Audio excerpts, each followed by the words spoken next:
Now we have a problem here which says calculate the amount and the compound interest on rupees 10,000 compounded annually for 2.5 years at 4%. Now we have a problem because here the n is equal to 2.5, which is not possible because n has to be a whole number. So how do we calculate the compound interest for 2 years?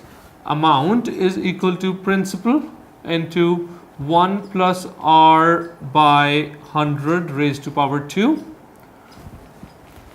This amount, this formula is going to give us the amount for 2 years, am I right? We add another term which says 1 plus 6 by 12 into r upon 100. This term is going to compensate for the next half year. This total is going to give us the amount after 2.5 years. So what do we have now? We have principal equal to 10,000 rupees, right? N we've already kept as 2, R is equal to 4%, right? So we keep all these over here, we get 10,000 into 1 plus 4 by 100 raised to power 2 into 1 plus 6 by 12 into 4 upon 100. Now this comes out to be equal to 10,000 into 26 by 25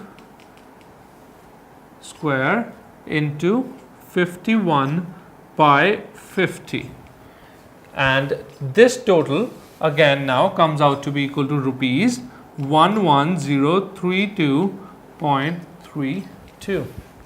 So this is the amount after 2.5 years, that is equal to 11,032 rupees and 32 paise. How do we calculate the compound interest now? That is the amount minus the principal, which is rupees 11032.32 minus 10,000, which will give out to be 1,032 rupees and 32 paise. So this is the compound interest after 2.5 years or at the rate of 4% on 10,000 rupees.